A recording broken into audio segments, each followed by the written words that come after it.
Olá a todos, bem-vindos a mais um vídeo do nosso canal. Pessoal, eu venho aí numa série de vídeos falando sobre amplificadores chineses, né? Eu coloquei aqui na ordem em que eles apareceram aqui no canal, né? O primeiro, embora não seja propriamente um amplificador, eu falei sobre essa plaquinha aqui, sobre o XH-M543, o MT21 da USHI, o 1002M da USHI. Por fim, eu falei aqui do AK370. Eu queria fazer um apanhado geral sobre eles, né? O que eu achei de cada um. Não vou me alongar muito, assim, tentar ser o mais rápido possível, mas tentando falar alguma coisa que eu não falei nos vídeos específicos de cada um deles, e também aonde que eu acho que vale a pena cada um, tá? Bem, essa plaquinha aqui, eu acho que ela é muito boa. Essa plaquinha deve ter uns 3 ou 4 vídeos no canal sobre ela. Eu gosto bastante dessa plaquinha, só que o que acontece? Ela começou a vir logo no início muito boa, ela veio aí com uma potência maior, né? E agora, no momento, pode ser que melhore, né? Mas no momento, as pessoas que estão comprando, a maioria está pegando assim unidades ruins, com volume baixo. A pessoa que comprar uma plaquinha dessas e der ao azar de vir com volume assim mais baixo, não está perdido, né? Você não vai perder a plaquinha, mesmo porque ela tem bastantes funcionalidades, né? Se você comprar uma dessa daqui e ela vier aí com o volume baixo, com uma potência assim bem fraquinha, eu peguei algumas unidades, eu comprei mais de 40, e nas últimas que eu comprei, acho que me veio umas 3 unidades assim bem ruinzinhas em termos de potência. Eu aferi, estava dando aí cerca de 3 watts por canal. E aí, o que ela declara é 2 canais de 60. Não dá os 2 de 60, com certeza não dá. Mas para 3 watts, assim, é frustrante, né? Porque 3 watts é uma caixinha do Paraguai. Então, fica difícil trabalhar. Mas assim, você não perde. Por quê? Você compra, o preço dela é bom. Se você pegar uma unidade ruim, que der 2 canais de 3 watts, dá para você montar uma caixinha aí pequena, aproveitando peças de caixinhas do Paraguai mesmo, assim, que quebrou alguma coisa, você aproveita um alto-falante aqui, um alto-falante ali, e você consegue montar uma caixinha assim para carregar, uma caixinha de mão para você deixar no trabalho, na oficina, dar de presente, qualquer coisa assim. Então não é perdido. Além do mais, essa caixinha assim, se você montasse uma caixinha com 2 canais de 3 watts, ainda assim ela seria infinitamente melhor do que uma caixinha do Paraguai, por conta dos recursos de mudança de pasta, né? O controle remoto que vem nela. Ela tem saída baixa, que dá para você mandar esse sinal para um amplificador e utilizar como se fosse uma placa comum, né? Num projeto aí de som forte, utilizando amplificadores. Então, assim, não é perdido. Uma placa dessa daqui, mesmo quando você pega uma unidade não tão boa, né, em termos de potência, ela não é perdida. Eu acho que vale muito a pena por conta disso. Mas, assim, é claro que todo mundo quer pegar uma unidade que venha com o máximo de potência possível. As placas que eu peguei dessa daqui, que vieram realmente boas, eu montei caixas aí formidáveis, assim, que me agradou bastante. E aí, o que acontece? Ela acaba sendo, assim, uma das primeiras opções pela facilidade, né? Olha, você conecta aqui os fiozinhos, a montagem é rápida, e não só a montagem, a manutenção, né? Depois de pronta uma caixa, você precisar trocar alguma coisa, assim, trocar a placa, por exemplo, a substituição é rápida, a manutenção é rápida, então é bem tranquilo de trabalhar e eu gostei bastante. Pena que esse problema da China, né, de começa um produto bom e depois deixa os produtos virem ruins, seja frustrante, mas está aí. Se você conseguir uma unidade boa, vale muito a pena, tá? XHM543. Essa daqui eu acho que é campeã em falsificações, réplicas ruins, né? Declarar um tipo de chip, né? O chip que se declara para essa plaquinha aqui é o 3116D2. Normalmente não vem. Quem conseguiu aí uma com o 3116 é um dos melhores chips que a gente tem aí no mercado. Mas geralmente não vem. Vem algum outro que às vezes nem vem um chip ruim, né? Mas acaba não sendo o original 3116 porque ele é um pouco mais caro. Normalmente vem aí o 822, o 922, que são chips bons também. O que eu gosto nessa plaquinha? Aqui você tem aqui os potenciômetros, né? Então você consegue dar ajuste de ganho. Uma vez ajustado isso daqui, ninguém vai vir aqui e mexer na sua regulagem. Por exemplo, se você pegar uma plaquinha dessa aqui, ruim, e precisar amplificar para não perder, você pode usar uma dessa daqui. Você vai mandar o sinal de áudio dessa daqui, a saída baixa. Saída baixa que eu falo, pessoal, tá aqui, ó. Esses 3 furinhos aqui, ó, é da saída que você vai mandar para o amplificador.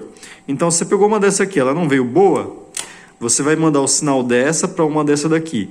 Aí o que acontece? Você ajustou aqui, por exemplo, você não gosta muito agudo, você reduz aqui para o tweeter e aí ninguém vai mexer na sua regulagem, porque a pessoa vai aumentar aqui, só vai chegar no volume máximo, mas a regulagem mesmo você fez aqui. Então, ela é uma plaquinha assim, que cabe em vários projetos, ela é fácil de trabalhar. A range de tensão, 24 volts é o normal, né? Você encontra alguns vendedores que anunciam até 26 volts, mas normalmente se fala aí entre 12 e 24 para essa, e entre essa aqui entre 8 e 24 também.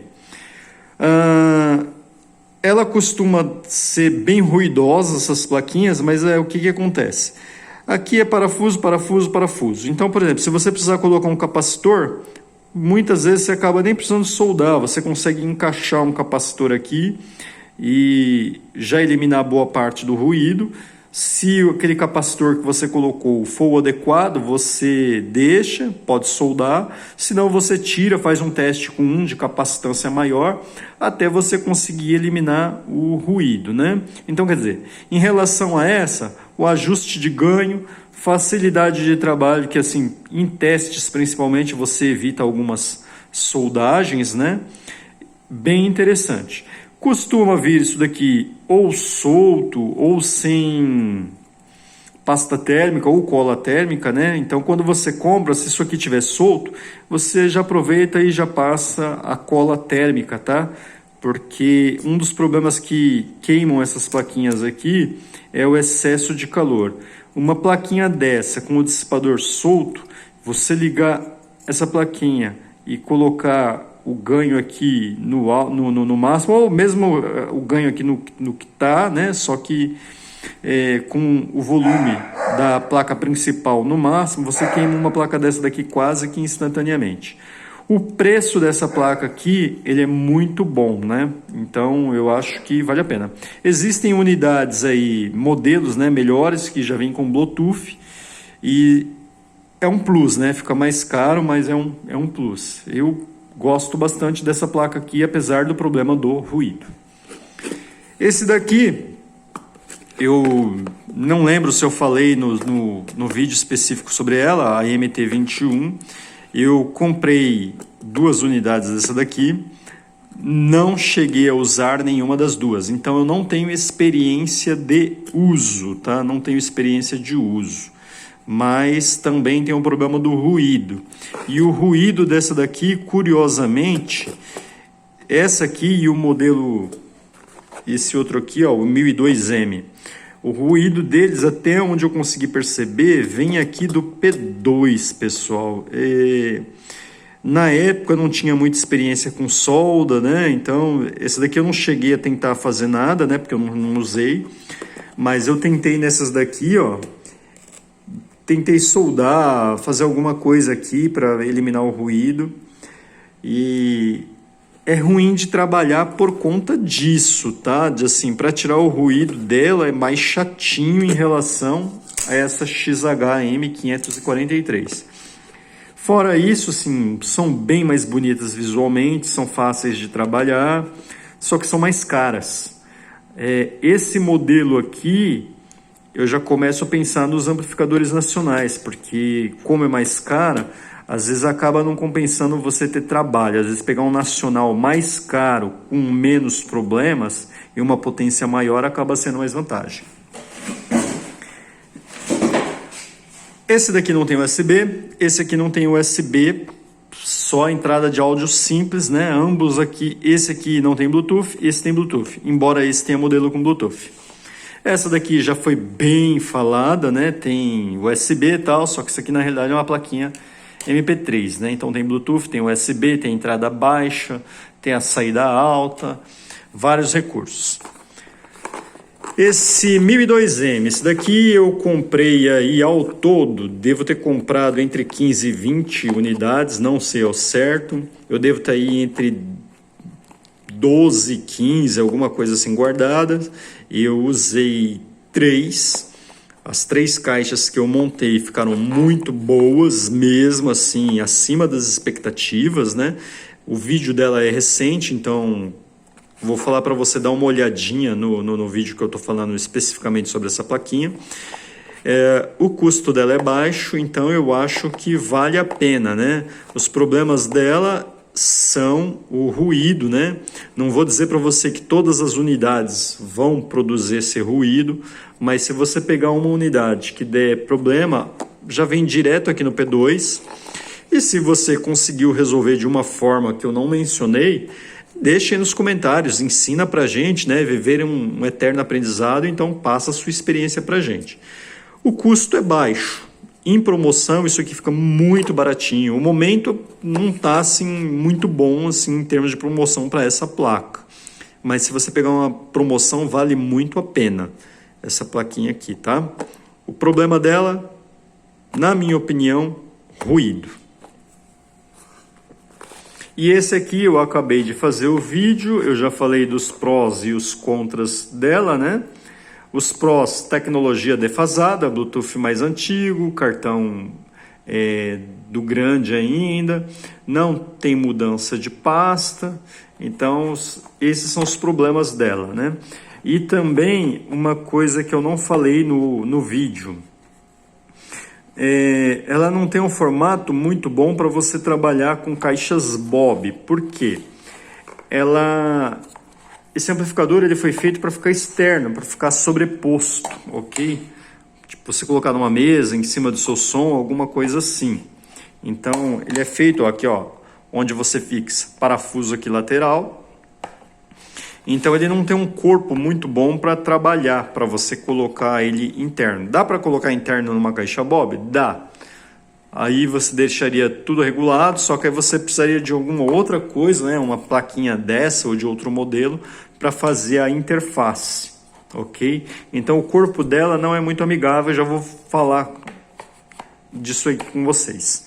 Vou vir aqui na caixa que eu já apresentei.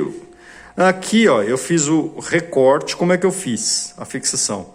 Eu peguei o AK370, que é esse amplificador. Eu fiz o recorte, ok? Aqui na caixa. E fixei fiz um suporte lá atrás, né? Por dentro da caixa. E dei uma fixada com super cola e massa acrílica. Só que o que acontece? É um produto duradouro, né? Uma vez instalado, é um produto duradouro, você não vai ficar trocando toda hora, então tudo bem. Só que em uma substituição, aqui fica difícil, pessoal, porque eu vou ter que tirar isso daqui, ó, eu vou ter que recortar para retirar isso daqui e depois recuperar a caixa ou o próprio amplificador, né? É claro, vamos supor, se essa caixa aqui der problema, você troca esse amplificador, você procura o que tiver disponível na época, né? Às vezes com um corpo maior para você aproveitar a caixa, ou se você for recuperar esse aqui, a caixa vai ficar um pouco danificada aqui, aí você vem com acabamento de massa de novo, né? E dá uma tintinha e tal, mas não tem um corpo tão amigável. Fora isso, a ligação super simples, né? Vocês viram que assim, os conectores de mola, jack P4, assim, brincadeira de criança fazer uma caixa com o AK370. Ok? Problema geral de todos. Potência declarada, né? China sempre vai ter o problema da falsificação. Qual réplica é boa, né? Você tem um XH-M543. Que chip que veio no seu? Qual foi o fabricante? A gente muitas vezes não tem nem acesso a isso, né? A quem fabricou. Tem 1 milhão de fabricantes. Um fabricante faz uma unidade sensacional, o outro fabricante faz uma unidade barata, só que cheia de problemas, né? Então, eu deixo isso claro, porque se você está vendo algum vídeo meu e achar que eu estou recomendando, mandando você comprar, não, estou te apresentando características gerais. Se você pegar uma unidade dessa aqui, boa, realmente boa, você vai se apaixonar, assim como, por exemplo, você vai se apaixonar por essa, né? Ou por qualquer um desses aqui.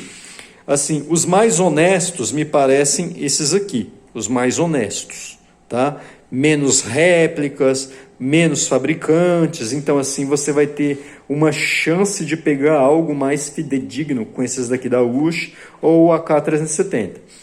Estes daqui, não sei o que acontece, mas assim, cada fabricante é uma coisa diferente, né? Uma performance diferente e assim um resultado diferente. Só que você encontra aí preços assim muito acessíveis, né? Hoje na Shopee, por exemplo, eu vi uma promoção. Hoje nós estamos no dia 8 de dezembro de 2022, né? Não sei se eu vou publicar esse vídeo ainda hoje, mas eu acho que eu vou soltar ele amanhã. Tem uma promoção na Shopee, um determinado vendedor está vendendo essa plaquinha aqui por R$21. Cara, é quase de graça, né? Se a gente for parar para pensar, não paga o transporte, ou se você for comprar aqui no Brasil componentes, né, para tentar montar uma dessa daqui, é assim, você vai gastar, sei lá, em relação a R$20, R$21 que ele está cobrando, você vai gastar aí pelo menos 10 vezes mais, né? R$20 aqui no Brasil, se você for comprar nacional, é só o dissipador aqui, tá? Mas, enfim, eles têm preço, mas nem sempre quer dizer que você vai pegar uma placa de qualidade. Então, fica aí o alerta, né? São boas? São, mas que você dê sorte de pegar uma unidade realmente boa, tá? A potência deles é mentirosa. E aí, às vezes, você fica pensando, bom, o que eu posso usar nacional que me supra essas deficiências? O mais próximo de todos eles aqui seria esse modelo aqui, o DS160X2 da Taramps, ou o IR, se eu não me engano é IR160 da Stetson e de outras marcas também, não estou aqui para fazer propaganda de ninguém. Só que o que acontece? Esse amplificador aqui, ele tem problema com o sinal, né? O sinal de áudio, por exemplo, de uma plaquinha convencional, esse daqui é o sinal amplificado. Mas, por exemplo, se você pegar o sinal baixo dessa daqui e jogar aqui no DS, ele não consegue ser acionado. O sinal de uma plaquinha dessa não consegue acionar um DS. Muitas vezes, nem o rádio, o sinal de um aparelho convencional aí, automotivo, consegue acionar o remoto aí de um DS160, tá? Normalmente se usa a saída amplificada, né, do alto rádio, né, do rádio automotivo, ou de alguma outra plaquinha para poder acionar o DS. Alguns relatos aí no YouTube de algumas pessoas, né, de alguns youtubers bem experimentados, dão conta que o IR responde melhor nesse quesito de acionamento em relação ao DS160. Mas, por exemplo, se você tem uma plaquinha e ela não é amplificada e você precisa acionar o DS, às vezes você precisa usar um pré-amplificador. E aí eu bato na mesma tecla. Se eu vou ficar tendo que colocar muita coisa aí no meu projeto, vai ficando caro. Então, é sempre de se pensar. E mesmo porque a diferença de um DS 160 para um outro amplificador da linha já não é tão grande. Aí você coloca um pré-amplificador para acionar, já fica um pouco mais caro. Então, se a sensibilidade dele não é boa, então vamos pro próximo aí, ver o que que dá, né? Para ver se a gente chega num custo adequado. E a potência que também é limitada, apesar que assim, dá a potência real, né? Ele consegue atingir aí os 160 em 2 ohms, né? Você vai ter menos, porque normalmente o que a gente pega é 4 ohms, mas depende da sua configuração também. Então, em termos de potência real, os nacionais aí dão show. E é um bom amplificador, só como eu disse. Tem o problema do acionamento, né? Que a sensibilidade de um não bate com a sensibilidade do outro para o acionamento. Uma opção que eu acho sensacional para fazer caixas bobs mais simples, só que bate no quesito preço, esse daqui, ó, tá aqui no plástico ainda, não vou tirar para apresentar para vocês, mas se vocês quiserem dar uma olhadinha na internet, DS... Não, tá até aberto aqui, tá aberto, mas acho que nem tirou ainda do plástico aqui, pessoal. Deixa eu ver aqui se dá para tirar, pera só um segundo. Voltando, tirei do plástico. Ó, esse DS300 aqui, ele é um amplificador da Taramps, é uma marca sensacional. Ele dá os 300 watts RMS, tá? Então, você vai ter muito mais potência do que em relação a qualquer um desses, né? Porque mesmo que esse aqui fala que dá 200, 100 mais 250, é em 24 volts. E também a gente não tem garantia de dar, né? Isso daí. A gente pode aferir, vai dar um som legal, mas não acredito que vai dar 200 nem aqui e nem lá na China, tá? Que é onde ele veio. Esse daqui, se tem a garantia, né? Amplificador nacional, em regra, salvo se você pegar uma fábrica de fundo de quintal que a gente nem conhece, mas se você pegar um amplificador aí nacional de qualquer marca aí já no mercado há bastante tempo, Taramps, Stetson, e outras marcas, né? Tá me fugindo agora da cabeça, mas tá me fugindo. Elas vão te dar a potência real. Então esse aqui no caso é 300, né? Você vai ter 4 canais de 75 a 2 ohms, ou em bridge, né? Um de 150 mais outro de 150, ou um de 150 em 4 ohms e mais 2 de 75 em 2 ohms, depende da configuração que você for fazer. Aqui, colocou o pendrive, ligou no alto-falante, na fonte, o som já sai, ligação super simples. Só que também não tem um corpo amistoso para a caixa Bob, né? Você tem que fazer ali um desenho aqui para poder encaixar numa caixa Bob, né? Porque ele é feito para ser sobreposto. Mas, por exemplo, uma vantagem que esse aparelho tem em relação aos chineses, o controle que vem nele, embora seja idêntico, é de melhor qualidade e ele aceita controle de longa distância, ok? Ou então você montar o seu sistema aí com um TS, com um DS 250, né? Ou qualquer outra marca que você goste nacional, você vai ter aí a potência real. Não vai ter problema severo com ruído, porque os amplificadores nacionais eles já têm filtros. Então tem um custo mais elevado inicialmente, só que você tem assistência técnica, você tem menos trabalho para tirar ruído, esse tipo de coisa, né? Às vezes você vai usar aqui uma fonte de 12 volts, de 30 amperes, 50 amperes, conforme o seu amplificador, chinesa, mas de 12 volts. Às vezes você vai comprar uma de 5 amperes, de 24 volts, para ligar um desse, já sai com um custo mais elevado do que uma de 50 amperes de 12 volts.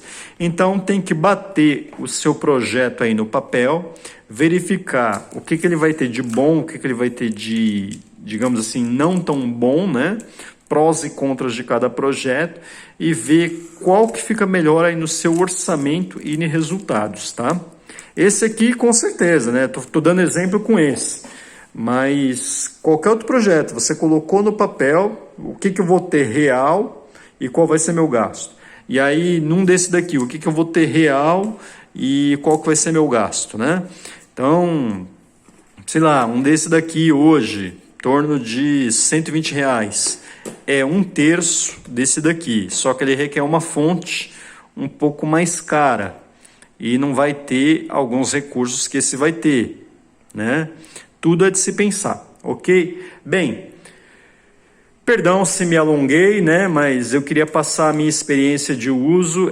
Esses foram os amplificadores que eu já utilizei até hoje dentro de uma mesma faixa, né? Aqui, esse DS e esse Taramps aqui eu coloquei só para comparação, mas o nosso foco aqui era os amplificadores chineses. Só um instante, já que meu vídeo já está com 25 minutos, quero apresentar mais um para vocês, só um instante. Eu estou, pessoal, aqui na tela do computador, eu não disponho deste amplificador, tá? Mas eu vi alguns vídeos do YouTube e muitas vezes, né, não estou querendo falar mal de ninguém, mas alguns YouTubers, eles apresentam sempre um produto como se fosse a solução dos seus problemas, né, como se fosse um elixir milagroso que vai te curar de todos os males. E eu vi alguns vídeos, né, todos os vídeos que eu vi a respeito deste amplificador, todo mundo falava muito bem dele, esse tipo de coisa, e eu resolvi experimentar, né. Determinado youtuber, eu não lembro o nome, conseguiu me convencer. Ele falou que tinha testado vários outros aparelhos, que nenhum se comparava com esse, aí eu resolvi experimentar. Aí eu peguei um preço bom, comprei 5 unidades pela Shopee, caí na alfândega, fui taxado, paguei a taxa, né? E aí, para minha decepção, né, quando eu fui testar estes amplificadores, não prestou, tá? Esse amplificador aqui, ele é conhecido como G8, ele é vermelhinho. Você vai ver anúncios aí com aquele exagero de potência, aquele mundaréu de potência declarada, mas o mais correto que você chega são os anúncios aí de 2 canais de 20 watts. Em relação ao AK370, ele é um pouco mais moderno. Você vê que a entrada de cartão dele já é o cartão micro, né? O Bluetooth, algumas unidades já contam com a última versão, 5.0. Não tem mudança de pasta, o que deixa isso aqui um pouco decepcionante. Ele tem um visual bem bonito, né? Não tem um formato amistoso para fazer caixa Bob de maneira embutida, a não ser que você deixe sobreposto. Parece ser bom. Eu não sei se eu dei azar no lugar que eu comprei, o que aconteceu, mas eu liguei. Qual foi a minha experiência? Comprei 5 unidades, liguei a 5. O pouco tempo que eles funcionaram, assim, me surpreendeu, porque assim, pareceu ter uma potência maior do que todos os outros amplificadores chineses que eu testei até agora. Mesmo, como eu estou dizendo, declarar 2 de 20, né, na caixa lá nominal, esquece os exageros de 2 de 400, 2 de 200, tá? Considera aí 2 de 20, já sabendo que pode andar aos 20. Mas assim, de orelhada, pareceu assim, tava dando até mais, sabe? Assim, eu tive uma sensação assim de 2 de 60 watts RMS. 2 triaxiais funcionando aí na potência máxima, por exemplo. Foi a sensação que eu tive. Só que o que acontece? Ele funcionava por cerca de 1 minuto e começava a cortar até parar. Isso aconteceu com as 5 unidades. E aí, eu já tinha pago a taxa e tal, eu fiquei pensando em alguma forma de arrumar esses amplificadores e ficar, porque eles não pareciam ruins, só que estava cortando o som. De cara, com a experiência que eu tenho hoje, eu já sabia que era problema de aquecimento. Então, se era problema de aquecimento, dissipação, né? Só que corpo em alumínio. Não podia estar faltando dissipação. Eu fui abrir esse amplificador E o que acontece? Ele tem um corpo em alumínio, tem um chip, né, ali legal, bacana, só que não tinha nada fazendo o contato do chip para o corpo ou nenhum dissipador próprio lá no chip. Então, com cerca de 1 minuto, realmente o chip esquentava e ele começava a cortar. É um sistema de proteção para não queimar. Eu fiquei pensando em maneiras de driblar isso, né? E aí eu cheguei a pensar em calcular, fazer um desenho e colocar um parafuso, fazer um furo aqui na carcaça do amplificador, e colocar um parafuso de modo que ele encostasse lá no chip e passasse o calor. Aí depois eu fiquei pensando, eu falei, poxa, é uma graninha até legal 5 aparelhos desse, né? Eu vou fazer, pode ser que não dê certo. Claro, depois que eu me resolvesse colocar isso, eu ia fazer um jeito de dar certo, né? Mas assim, não era muito fácil, porque assim, havia um problema de espaço. Até esse parafuso, que é a ideia mais simples que eu tive, não era uma coisa muito fácil de se fazer. Só você desmontando mesmo para você saber. Mas o fato é que tem muita gente feliz com esse amplificador. Então talvez eu tenha tido uma má experiência com a minha compra. Bem, é isso, pessoal. Fiquem com Deus, aquele abraço. Curtam, compartilhem, comentem, ok? Um abraço.